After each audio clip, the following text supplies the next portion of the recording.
Hey, what's up, guys? It's your boy Asher here again. So today's video we have a voiceover.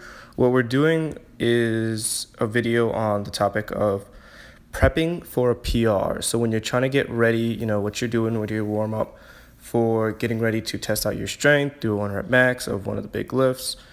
And so we're gonna start the video off with kind of what I do just in general, which is some self-myofascial release, that's foam rolling. And what that pretty much is just kind of releasing the tension in certain muscles. So you can see me here foam rolling my entire back, very much so my lower back, since it really does get tight during the bench press due to the arc that I create when bench pressing. That's why you'll see me here kind of just sitting on it or laying on it. And then a lot around the traps, just because that always usually gets really tight for me also when bench pressing. And then the other thing that I do at the same, or anytime I really warm up before working out, is a little bit of cardio. I know we hate cardio, but it's good. It gets the heart rate up, it gets blood flowing into your entire body. And those are all really good for doing your workouts, getting through them, and not getting injured. So I chose the elliptical. It's one of my favorites for warming up my body a lot. You can really kind of build that intensity. Usually I'll do about 5 to 10 minutes, and I'll typically train at like a heart rate around what would be like my steady state cardio heart rate, so a lower heart rate than usual, just because I'm not trying to fatigue myself, I'm not trying to get any sort of I guess wind out of me before working out, because essentially the workout is what you want to save your energy for. The warm-up is just to get you ready for it mentally and physically.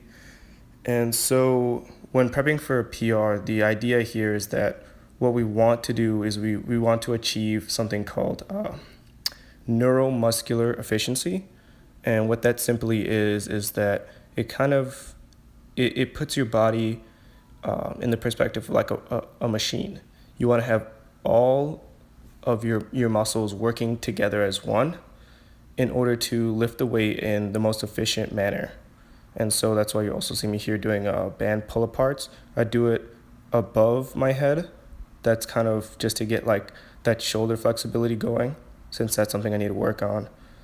You also see here me doing more around like my rear delts, so a little lower than a face pull. And then here as well, pulling down, kind of getting my lats engaged, which is something really important for the bench press.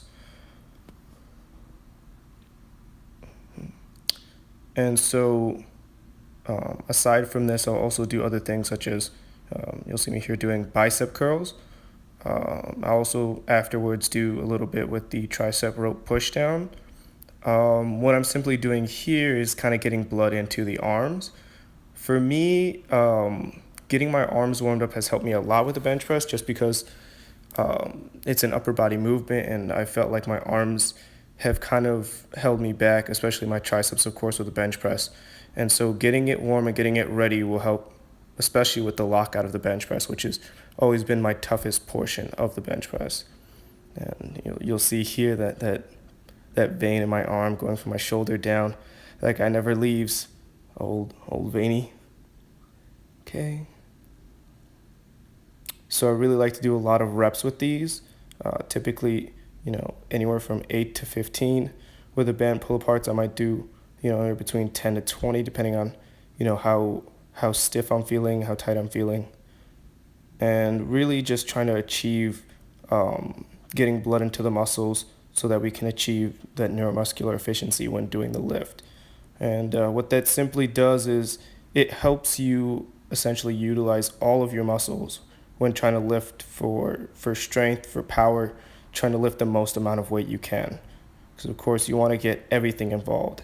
Like we know with the bench press, there is leg drive, so your legs are used on the bench press, and so you got to make sure your whole body is warm and ready to do that.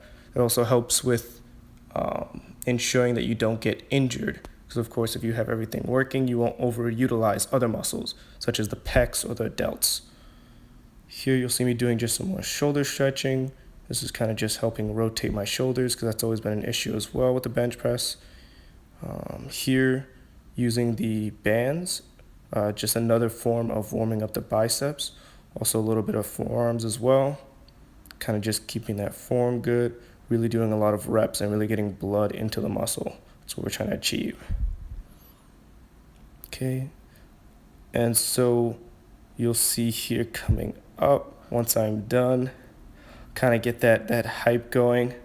See me all serious, and now I'm ready to PR. So the PR here was with the Slanger, we were doing 225.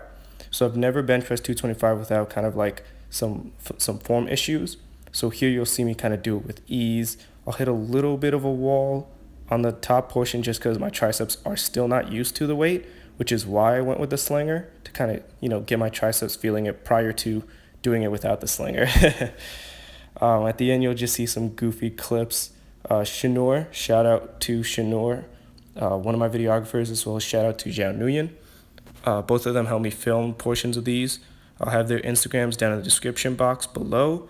Of course, you guys know I'll have mine down there. I'll have the gyms down there, and then I'll have some links.